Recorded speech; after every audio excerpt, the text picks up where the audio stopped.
Okay, so wait. Okay, hold on, chill out. Okay. So what? Always? Oh fuck no! I can't do that without accompaniment. Huh? What? No! Okay, wait. Okay, does anybody else have a question? I want to, in 2020. That would be awesome. Yes. What? Wait, what?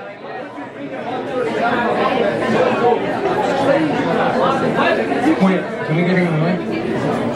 I can't, I'm sorry man, I can't hear you. You're a big guy, but you got a little voice. Oh, sorry. What did you bring about yourself to Bon Jovi songs? 6 years ago, you had to save the tour.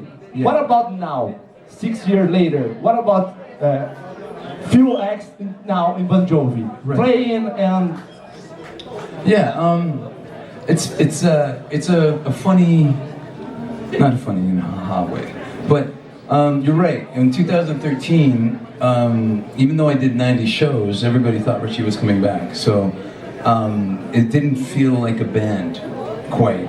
Because, I mean, we tried, but John didn't want the fans thinking that I could just step in and he could do singing in the same mic with me and, you know, knuckle bump and all that stuff. It was different.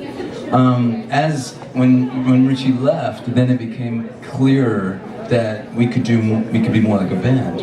And that's what it feels like now. It feels like a band. It feels like a great band. Like I get on stage and I'm proud of what we do as a band. And that's what it feels like. But I feel like I'm a background guy. You know, John's driving the truck and everybody else is in the back seat kind of doing their thing. And I love the rapport. I love the communication that I have with David Bryan, and I love the communication that I have with Tico.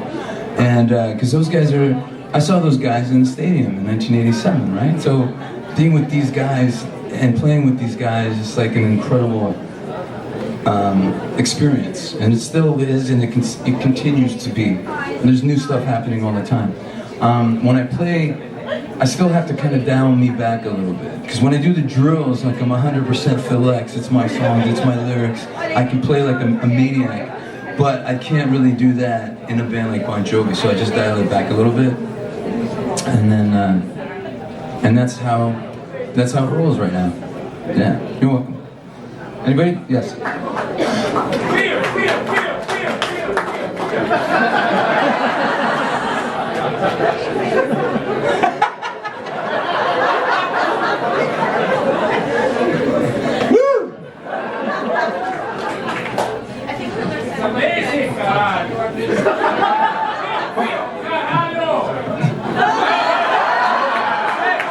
Okay, hold on. I'm trying to hear your question. Dude, you're being rude right now. Chill out. Tell him to chill out. Hold on, buddy. Hold on. Thank you, buddy. Hold on.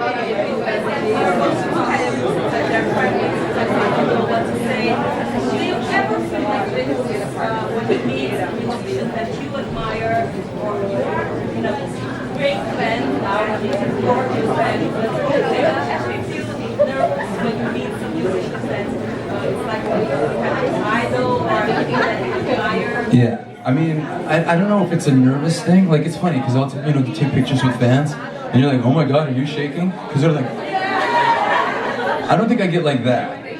But I mean, I've met a lot of my heroes, and I got to play with a lot of my heroes, which is an amazing. It's like what I dreamed of when I was a kid. So like Billy Gibbons from ZZ Top and Steve Stevens from Billy Idol, and I got to jam with Robin Zander from Cheap Trick. It's pretty amazing because you feel like, because you're not just having a coffee or a drink, you're actually on stage playing with these guys.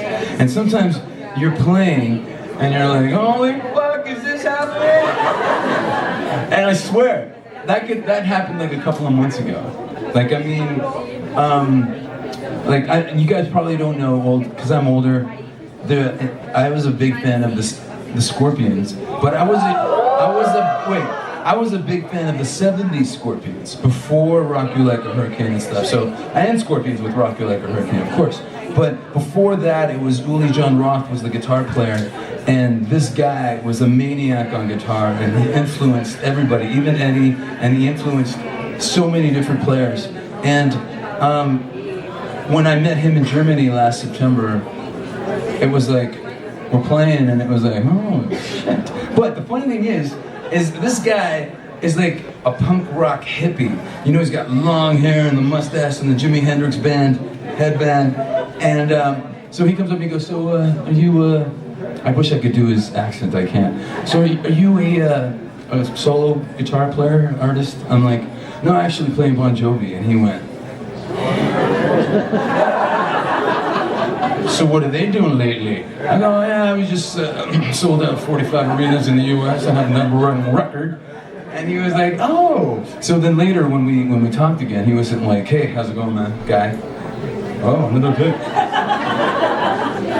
He was like, hey man, Phil, come into my dressing room and play my guitar and let's hang out. And it was like, it was really, really incredible.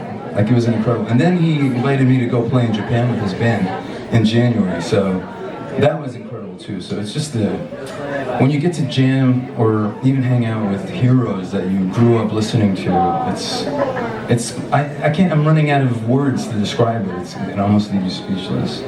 Yeah. Microphone.